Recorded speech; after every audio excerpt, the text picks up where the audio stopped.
Eu sou jornalista formada em jornalismo e sou totalmente contra a obrigatoriedade do diploma. Isso não significa de jeito nenhum que eu acho que a nossa profissão deva ser exercida sem regras, sem método ou sem responsabilidade. Muito pelo contrário, tá? Essa discussão que voltou com tudo nos últimos dias, porque dois ministros do Supremo Tribunal Federal, Flávio Dino e Alexandre de Moraes, defenderam rediscutir a decisão histórica que aconteceu em 2009, que derrubou a exigência do diploma no Brasil. O Dino disse que o sigilo de fonte não pode ser usado para desinformar e que não dá para estender as garantias da imprensa a qualquer blogueiro. O Moraes concordou, falou em evitar o cometimento de crimes e até sugeriu criar uma regra de transição para quem já atua na área sem o diploma. Só que essa conversa não caiu do céu por acaso, ela acontece exatamente quando o Tribunal Supremo enfrenta críticas pesadas por ter autorizado a quebra do sigilo de um jornalista do Maranhão, o Luiz Pablo. Ele publicou reportagens sobre o uso de carros oficiais do Tribunal de Justiça por familiares do ministro Dino. O sigilo do comunicador foi quebrado, entidades de imprensa protestaram e o próprio relatório da Polícia Federal concluiu que não havia crime nenhum e que ele estava resguardado pela liberdade de imprensa e pelo sigilo da fonte. Essa notícia de que a Polícia Federal concluiu em relatório que não é possível afirmar que o jornalista recebeu dinheiro, como ele estava sendo acusado, para fazer reportagens sobre o Flávio Dino, está circulando desde quinta, dia 20, nos veículos tradicionais. Agora vamos lá, quando o debate do diploma reaparece colado a um caso desses, a pergunta que deveria estar na mesa não é sobre como melhorar o texto ou a checagem das notícias, a pergunta real: quem é que o Estado finge que vai proteger? E essa pergunta nunca é inocente, o poder público só se preocupa em definir quem é jornalista, gente, quando precisa decidir quem ele é obrigado a respeitar e quem ele pode investigar, enquadrar ou calar. A história mostra isso com clareza. A obrigatoriedade do diploma no Brasil não nasceu para qualificar o debate público. Ela foi criada em 1969 por um decreto da ditadura militar. O objetivo dos generais era muito simples: controlar quem entrava nas redações, ter uma lista com nome e endereço de cada um e decidir quem tinha licença oficial para trabalhar. Ter o Estado emitindo credencial para definir quem pode fiscalizar o próprio Estado é um contrassenso do começo ao fim. Vamos olhar para a nossa formação com honestidade? 4 anos sentada numa faculdade de jornalismo não garantem que ninguém saiba fazer uma apuração complexa.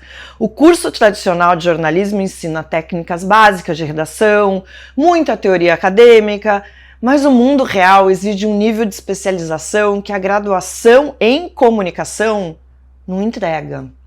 Quando eu cobria a área de saúde, talvez vocês não saibam, eu fui estudar 2 anos de nutrição, encarei anatomia, fisiologia, fiz dezenas de cursos por fora para realmente entender a fundo os assuntos sobre os quais eu escrevia. A política sempre esteve no centro do meu trabalho e eu fui estudar relações internacionais. Nada disso me foi ensinado nos 4 anos que eu passei na faculdade de jornalismo. Hoje, a melhor cobertura de saúde é feita por quem entende de epidemiologia e ciências biológicas. A melhor cobertura de economia é feita por quem sabe ler balanço contábil, destrinchar contas públicas. Jornalismo investigativo de ponta depende de gente que sabe programar, cruzar bases de dados gigantescas, auditar planilhas do governo. Para e pensa.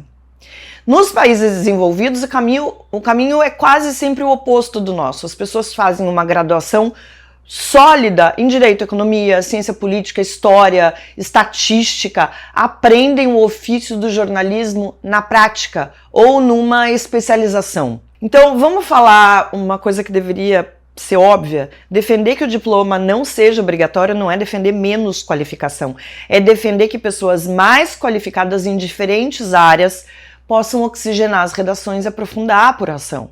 Eu aprendi o peso da responsabilidade jornalística no dia a dia, guiada pelos manuais de redação dos grandes veículos em que eu trabalhei. O manual de um jornal sério ensina o que que faculdade nenhuma consegue incutir na marra, ali no banco. A obrigação de ouvir todos os lados, o rigor na checagem antes de publicar, a independência em relação às fontes, a obrigação de, em caso de erro, corrigir com transparência e ter sempre um compromisso ético com o leitor. Isso é método, processo editorial e autorregulação. Ninguém precisou de uma canetada de Brasília para que esses manuais fossem criados e cumpridos com rigor.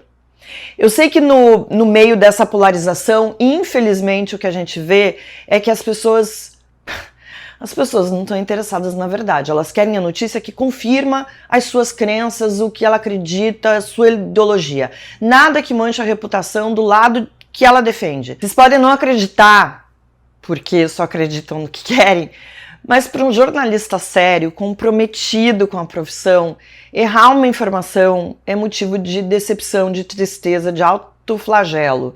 Eu passei pouquíssimas vezes por isso, mas todas as vezes eu assumi meus erros, comuniquei meus erros publicamente como deve ser. E passei uns dias numa ressaca moral me achando a pior das profissionais. Jornalista sério não quer errar. O primeiro compromisso do jornalista é com a verdade. Mas vamos lá. Como é fora do Brasil, né? Internacionalmente, a exigência do diploma é uma anomalia. Para vocês terem uma ideia, em 1985, a Corte Interamericana de Direitos Humanos julgou um caso clássico da Costa Rica e decidiu que exigir diploma ou registro obrigatório para exercer o jornalismo viola diretamente a Convenção Americana sobre Direitos Humanos. E o Brasil assinou esse tratado. Nos Estados Unidos não existe uma carteira profissional nem autorização do governo. As leis de proteção ao sigilo de fonte funcionam por um critério estritamente funcional. É avaliado o que a pessoa estava fazendo. Tinha apuração? Tinha interesse público legítimo? Teve método editorial? Se sim, a atividade está protegida. Pouco importa se a pessoa estudou jornalismo, história ou engenharia. Na França e em Portugal, a carteira existe para garantir direitos trabalhistas e acesso a prédios públicos, mas quem emite essas autorizações são comissões profissionais com base no exercício comprovado da atividade e na renda gerada por ela, não no diploma universitário. E tem outro aspecto decisivo. O diploma funciona como um filtro social perverso. Exigir 4 anos de ensino superior exclui do debate o comunicador comunitário da favela, o jovem que cobre a realidade da sua aldeia indígena, os coletivos de periferia e o sujeito do interior que é o único a fiscalizar os gastos da Câmara de Vereadores lá da cidade dele. A grande imprensa não consegue ter repórteres em todos os lugares. Criar uma barreira de entrada significa silenciar justamente quem cobre as realidades que as grandes cidades, grandes redações não alcançam. Eu sei qual é o ponto que incomoda muita gente, e esse problema existe de verdade.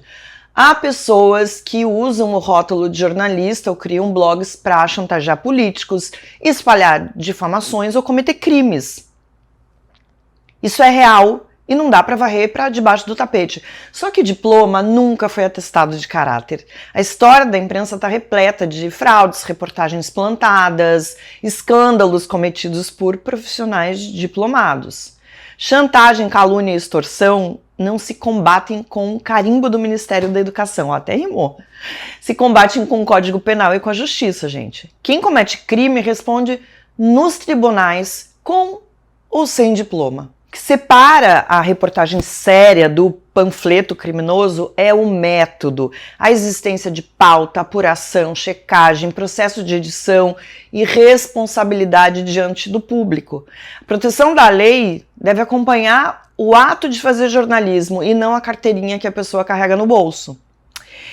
Eu compreendo, tá? Eu entendo a angústia dos sindicatos quando tentam ressuscitar essa exigência. As redações encolheram, os salários caíram, o trabalho precarizou e a profissão vive uma crise profunda de modelo econômico. Mas, veja só, tentar salvar o mercado criando uma reserva cartorial é uma ilusão. Cartório não cria postos de trabalho, apenas fecha as portas para novos talentos e empobrece a nossa cobertura. O jornalismo livre não precisa de tutela do Estado para decidir quem tem o direito de fazer perguntas. Ele precisa de independência, proteção às suas fontes e muito rigor na apuração. Se você hoje está aplaudindo ver jornalista ser caçado, silenciado, pode ter certeza que amanhã será gente que você admira e defende que tenha liberdade para trabalhar. É nesse ambiente que você acha que um Estado democrático se sustenta? Pensa bem. E para quem gosta de ver como essas engrenagens de apuração, ética e sigilo de fonte funcionam na prática, separei 3 filmes excelentes aqui sobre jornalismo investigativo que valem muito a sessão. Vamos lá. Esse tem 10 anos, Spotlight. Mostra a equipe de investigação do jornal The Boston Globe apurando os casos de abuso sexual encobertos pela Igreja Católica. É uma aula indispensável sobre método, paciência e checagem de dados. Outro filme é The Post, A Guerra Secreta, de 2017, que retrata a decisão histórica dos jornalistas e dos donos do The Washington Post de publicar os documentos secretos do Pentágono sobre a Guerra do Vietnã. Eles enfrentaram pressões diretas do governo americano e mesmo assim foram adiante. Outro filme, Nada Além da Verdade, de 2008, que foi inspirado no caso real da jornalista Judith Miller. O filme conta a história de uma repórter que prefere ser presa a quebrar o sigilo da fonte e revelar a identidade, dessa fonte para o governo. Eu quero saber o que vocês pensam sobre essa discussão de diploma, se vocês já assistiram algum desses filmes. Deixem aqui as opiniões de vocês nos comentários para a gente continuar essa conversa, porque ela é uma conversa necessária. E olha, eu tenho mais dica. Estreou hoje o documentário Eleições 2026, A Escolha. O filme reúne jornalistas, cientistas políticos e outras vozes para analisar não só os candidatos à presidência, mas o Brasil que vai decidir essa eleição. Eu te garanto que esse doc vai te ajudar a tomar a sua decisão com mais consciência e clareza. Fica essa dica para o final de semana. Se você ainda não é assinante do Meio Premium, o link vai estar aqui na descrição do vídeo. Bora assinar e assistir mais essa produção exclusiva do streaming do Meio? A gente se vê na semana que vem. Essa campanha tem que começar a verdade derrotando a mentira. O filho mais velho do capitão segue aqui, de pé, firme e forte ao lado do povo brasileiro.